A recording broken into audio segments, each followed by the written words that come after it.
কয়েকদিনের মধ্যেই 16 ডিসেম্বর আসবে, নানা দিবস আসতেই থাকবে। 31শে ডিসেম্বর আসবে, 25শে মার্চ আসবে, 21শে ফেব্রুয়ারি আসবে। আমরা সেই দিবসগুলোকে কিভাবে পালন করব? আওয়ামী লীগ আমলে যেভাবে পালন করতাম ঠিক সেইভাবে পালন করব? আওয়ামী লীগের দিবসগুলোকে তাদের রাজনীতির বয়ান তৈরিতে কাজে লাগাইছিল। তাইলে আজকে যখন আমরা এই নতুন বাংলাদেশে এই দিবসগুলোকে পালন করব, তখন আমরা কি সেই আওয়ামী বয়ানের অধীনে থেকে সেই দিবসগুলো পালন করব? প্রশ্নগুলো খুব জরুরি, এর উত্তরগুলো জানার দরকার ছিল, উত্তরগুলো খোঁজার দরকার ছিল আমাদের বর্তমান সরকারের। কিন্তু তারা তো সেটা করবে না। তারা আওয়ামী বয়ান ভাঙার জন্য, আওয়ামী শাসনের উত্তরাধিকার থেকে বাংলাদেশকে মুক্ত করার জন্য, বিযুক্ত করার জন্য কিছুই করবে না। তারা ফারুকের সিনেমা উদ্বোধন করবে, প্রিমিয়ার সাথে যাবে, কারণ তারা আওয়ামী সংবিধানের অধীনে সেই পুরানো ব্যবস্থাকে বহাল রাখার চেষ্টা করে যাচ্ছে। আমাদের লড়াই আওয়ামী বয়ানকে ধ্বংস করে দেওয়া, জয় বাংলা করে দেওয়া। কেন আওয়ামী বয়ানকে ধ্বংস করা দরকার? আওয়ামী বয়ান একেবারে ধ্বংস না হইলে আওয়ামী লীগ নামে হোক বেনামে হোক আবার ফিরে আসবে। যে কোনো রাজনীতি টিকে থাকে তার বয়ানের উপরে। এবং এই রাজনৈতিক বয়ানের একটা উল্লেখযোগ্য অংশ হচ্ছে হিস্টোগ্রাফি। আমাদের নতুন হিস্টোগ্রাফি দরকার, যা আওয়ামী বয়ানকে ভেঙে নতুন হিস্টোগ্রাফি, ইতিহাসের নতুন বয়ান তৈরি করবে। সেটাই আগামী দিনের রাজনীতি হয়ে উঠবে। নয়া রাজনীতি তৈরিতে নয়া হিস্টোগ্রাফি তৈরি এটা গুরুত্বপূর্ণ, কারণ এইটা বিদ্যমান রাজনৈতিক সামাজিক কাঠামো ভাঙার এবং নতুন কাঠামো গঠনের জন্য একটা ভিত্তি সরবরাহ করে। কেন হিস্টোগ্রাফি জরুরি, এটা আসেন আর একটু বিস্তারিত আলাপ করি। এই নতুন হিস্টোগ্রাফি প্রতিষ্ঠিত ন্যারেটিভকে চ্যালেঞ্জ করে। প্রচলিত ইতিহাস ক্ষমতাসীন শ্রেণী বা গোষ্ঠীর দৃষ্টিভঙ্গি থেকে লেখা হয়। আওয়ামী লীগের আমলে আওয়ামী লীগের ইতিহাস লেখা হয়েছিল আওয়ামী লীগের দৃষ্টিকোণ থেকে, এবং এই ইতিহাসে অনেকেই থাকছে উপেক্ষিত। আওয়ামী লীগ যখন ক্ষমতায় থাকে তখন নিজে ইতিহাস লেখে, বয়ান লেখে, আর যখন ক্ষমতায় থাকে না তখন সিপিবি, প্রথম আলো তার বয়ান লিখে দেয়। আওয়ামী আমলে যে গল্পগুলো উপেক্ষিত ছিল, নয়া হিস্টোগ্রাফি, নয়া ইতিহাসের বয়ান, এই উপেক্ষিত গল্পগুলোকে তুলে ধইরা বিদ্যমান রাজনৈতিক বয়ানের সীমাবদ্ধগুলোকে চিহ্নিত করতে সাহায্য করে। 2 নম্বর হইতেছে ইতিহাসের বিকল্প ব্যাখ্যা মানুষের মনে জাতির আত্মপরিচয়ের বোধ জাগ্রত করে এবং এর ফলে একটা পরিবর্তনের প্রেরণা দেয়। 3 নম্বর হইতেছে যে নয়া রাজনীতি গড়ে তুলতে হইলে সংস্কৃতির একটা গুরুত্বপূর্ণ ভূমিকা থাকে। নতুন দৃষ্টিকোণ থেকে ইতিহাস লেখার মাধ্যমে একটা জাতি, গোষ্ঠী তাদের সংস্কৃতি এবং মূল্যবোধের নতুন সংজ্ঞা দিতে পারে, যা রাজনীতিকে শক্তিশালী ভিত্তি দেয়। 4 নম্বর হচ্ছে ইনসাফ, এটার পুনঃপ্রতিষ্ঠা। নয়া হিস্টোগ্রাফি সামাজিক এবং ঐতিহাসিক অবিচারগুলোকে, বেহিনসাফিগুলোকে চিহ্নিত করে দেয়, দেখায় দেয় কোথায় কোথায় ভুল, এবং ইনসাফের ভিত্তিতে নতুন রাজনৈতিক সমাজ, রাজনৈতিক পরিসর তৈরির পথ দেখায়। এইটা ঐতিহাসিকভাবে মজলুম জনগোষ্ঠীর কণ্ঠস্বরকে প্রতিষ্ঠিত করে দেয়। 5 নম্বর হইতেছে ভবিষ্যতের দিশা নির্ধারণ। নয়া রাজনীতি শুধুমাত্র বর্তমান সমস্যাগুলোর সমাধান না, ভবিষ্যতের জন্য একটা পরিকল্পনাও বটে। একটা নয়া হিস্টোগ্রাফি অতীতের ভুল এবং সাফল্য বিশ্লেষণ কইরা ভবিষ্যৎ রাজনীতির একটা পথচিত্র, একটা মানচিত্র, একটা পথরেখা তৈরি করতে সাহায্য করে। এবার আসেন আমরা 16 ডিসেম্বরকে নতুন আলোকে দেখি, নয়া হিস্টোগ্রাফি রচনা করি। 16 ডিসেম্বরকে আমরা কোন লাইটে দেখব, কোন কোন জিনিস আমাদের 16 ডিসেম্বরের আওয়ামী বয়ানের মধ্যে উপস্থিত ছিল না, কোন কোন জিনিস লুকায় রাখা হয়েছিল, কোন কোন জিনিস আমাদের জানা দরকার, প্রশ্ন করা দরকার। আসেন সেই আলাপ শুরু করি। প্রথম প্রশ্ন, 16 ডিসেম্বর ঢাকা দখল করলো কে? বাংলাদেশ বাহিনী না ইন্ডিয়া? 16 ডিসেম্বরে অরোরার কাছে আত্মসমর্পণ করে নিয়াজি। 16 ডিসেম্বরকে বিজয় দিবস হিসেবে পালন করে ইন্ডিয়া। তাহলে বিজয়টা হলো কার? একই সাথে তো বাংলাদেশ আর ইন্ডিয়ার বিজয় হইতে পারে না। ইন্ডিয়ার নাকি বাংলাদেশের বিজয় হইল? ডিসেম্বরে যৌথ বাহিনী গঠিত হয় 23 ডিসেম্বরে ভারত এবং বাংলাদেশের বাহিনীকে নিয়ে। কারণ 23 ডিসেম্বর পাকিস্তান পশ্চিম রণাঙ্গনে ভারতের মাটিতে পাকিস্তান আক্রমণ চালায়। তাহলে ভারত পশ্চিম পাকিস্তানে আক্রমণ চালাবে, পশ্চিম রণাঙ্গনে আক্রমণ চালাবে। পূর্ব রণাঙ্গনে যৌথ বাহিনী গড়ে তুলে পূর্ব পাকিস্তানকে কেন আক্রমণ করতে হবে? পাকিস্তান কোথায় কোথায় আক্রমণ করছিল? ভারতের ভিতরে কাশ্মীর অঞ্চলে আক্রমণ করছিল, জম্মু এবং কাশ্মীরের সীমান্ত এলাকায় ভারী গোলাবর্ষণ করছে এবং সেনা আক্রমণ চালাইছিল। পাঞ্জাব অঞ্চলে আক্রমণ করছিল, পাঞ্জাবের বিভিন্ন বিমান ঘাঁটিতে পাকিস্তানের বিমান হামলা হয়েছিল।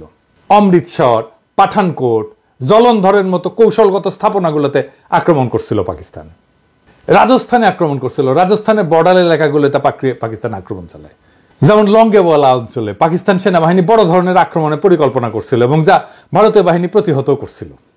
এরপরে গুজরাটে পাকিস্তানি নৌবাহিনী গুজরাটের উপকূল অঞ্চলে হামলা চালানোর চেষ্টা করছিল। এইবার আমার প্রশ্ন, আজকে যারা সামরিক নেতা আছেন, সামরিক বাহিনীর জুনিয়র অফিসার আছে, এমনকি সৈনিকেরা আছেন, তারা বলেন তো, একটা প্রশ্নের উত্তর দেন তো, ৩রা ডিসেম্বর যদি পশ্চিম রণাঙ্গনে ভারত পশ্চিম পাকিস্তানে আক্রমণ রচনা করত, যেটা লজিক্যাল, কারণ ওই দিক থেকে তো আক্রমণটা হয়েছে, তাই না? তাহলে বাংলাদেশের অভ্যন্তরে বাংলাদেশের বাহিনী নিজেদের নিয়ন্ত্রণ প্রতিষ্ঠা করতে পারতো না যুদ্ধ করে সহজে?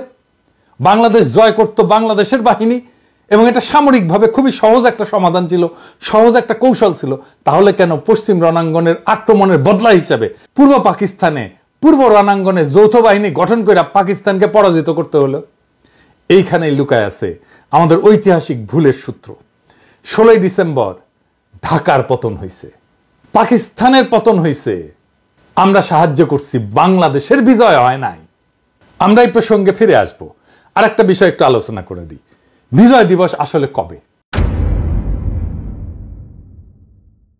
বিজয় দিবস 16 তারিখ না 22 ডিসেম্বর? 22 তারিখ তাজউদ্দিন ঢাকায় ফেরে, প্রবাসী সরকার ঢাকায় ফেরে। তার আগের 6 দিন বাংলাদেশ শাসন করছে কে? ইন্ডিয়া শাসন করছে।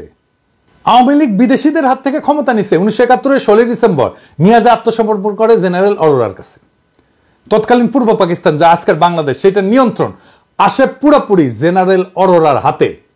যুদ্ধ জয়ের পরে যখন জেনারেলের কাছে আর এক জেনারেল, পরাজিত জেনারেল আত্মসমর্পণ করে, তখন ওই ভূখণ্ড ওই বিজয়ী জেনারেলের অধীনে আসে এবং বাই ডিফল্ট ওই জায়গায় সামরিক শাসন থাকে। জেনারেল অরোরা বাংলাদেশের প্রথম সামরিক আইন প্রশাসক। 22 ডিসেম্বর প্রবাসী সরকার দেশে ফিরে দেশের শাসনভার গ্রহণ করে অরোরার কাছে থেকে, মানে ইন্ডিয়ার কাছে থেকে। এখন প্রশ্ন হচ্ছে যে তাজউদ্দিন কেন ইন্ডিয়ারে পারমিশন দিল বাংলাদেশের ভেতরে ঢোকার? বাংলাদেশের বর্ডারে তো পাকিস্তান ইন্ডিয়ারে অ্যাটাক করে নাই, করছিল কি? তো ইন্ডিয়া যে আসলো বাংলাদেশের ভিতরে, পূর্ব পাকিস্তানের ভিতরে, ইন্ডিয়ান আর্মি কি বাংলাদেশ আর্মি সরকারের আন্ডারে যুদ্ধ করতে ঢুকছে? তা তো করে নাই। এবং এই সময়ে ভারতীয় বিমান বাহিনী বাংলাদেশে বড় ধরনের বিমান হামলা চালাইছিল। আপনি এই সংবাদটা দেখেন, 8 ডিসেম্বর প্রকাশিত হয়েছে। 7ই ডিসেম্বরে বোমা বর্ষণের সংবাদ, ঢাকা শহরে নাপাম বোমা মারছিল ইন্ডিয়া বেসামরিক এলাকায়। নাপাম বোমা মারার প্রয়োজন ছিল, তাও সিভিলিয়ান অঞ্চলে। যে নাপাম বোমা ফেলা ভিয়েতনামের মাটিতে আমেরিকা তামা তামা করে দিছিল, সেই ঘৃণিত নাপাম বোমা ঢাকা শহরে ফেলা হয়েছিল বাংলাদেশের মাটিতে। আর একটা প্রশ্ন, 6 ডিসেম্বর তারিখে বাংলাদেশকে স্বাধীন সার্বভৌম দেশ হিসেবে ভারত স্বীকৃতি দিছিল। তাইলে একটা স্বাধীন সার্বভৌম দেশে বোমা বর্ষণের আগে 7 তারিখে পরের দিন ইন্ডিয়া কি প্রবাসী সরকারের পারমিশন নিছিল? নেয় নাই। বোমা বর্ষণের পারমিশন নিছে 13 তারিখে জায়গা, যখন ঢাকার পতন প্রায় নিশ্চিত। 13 ডিসেম্বর কলকাতায় প্রধানমন্ত্রী তাজউদ্দিনের সঙ্গে কয়েকজন ভারতীয় ঊর্ধ্বতন কর্মকর্তা এবং জেনারেল সাক্ষাৎ করিয়া ঢাকা শহরে পাকিস্তানিদের বিভিন্ন স্থাপনায় বোমা বর্ষণ এবং তৎকালীন গভর্নমেন্ট হাউসে বোমা বর্ষণের অনুমতি চাইছিল। তাইলে 7 তারিখে বিনা অনুমতিতে একটা স্বাধীন সার্বভৌম দেশে কে বোমা মারছে? নাপাম বোমা ইন্ডিয়া মারছে। কেউ কোনোদিন প্রশ্ন করছে? করে নাই। ইন্ডিয়ান আর্মি তো বাংলাদেশ আর্মির আন্ডারে যুদ্ধ করতে ঢাকায় ঢোকে নাই, বরং বাংলাদেশ আর্মি ইন্ডিয়ান আর্মির অধীনে থেকে ইন্ডিয়ান আর্মিকে পথ দেখায় নিয়ে আসছে, ইন্ডিয়ান আর্মির অধীনে যুদ্ধ করছে। এবং এই জন্যই জেনারেল নিয়াজি আত্মসমর্পণ করছে অরোরার কাছে, ওসমানীর কাছে করে নাই। তাহলে বাংলাদেশের এই ভূখণ্ড ছিল ইন্ডিয়ান আর্মির হাতে অধিকৃত অঞ্চল, যেই অধিকৃত অঞ্চলে তারা আওয়ামী লীগকে ক্ষমতাসীন করে দিয়ে চলে যায়। ভারতের সেনাবাহিনীর হাত থেকে ক্ষমতা নিছে ইন্ডিয়া। 23 সালে যদি হাসিনারে খাইয়ে দিতে আমরা যদি পাকিস্তানের ডাকতাম, তার লগে ইন্ডিয়ারে ঢুকতে দেওয়ার তফাৎ কি? কোনো তফাৎ নাই। তাহলে 16 ডিসেম্বর কি আসলে? 16 ডিসেম্বরের পতাকা উড়ানো শুধু একটা দিবসের আনুষ্ঠানিকতা না, এইটা আমাদের ইতিহাসের কেন্দ্রবিন্দুতে থাকা এক গভীর প্রশ্নের জবাব। বিজয়টা আসলে কার ছিল?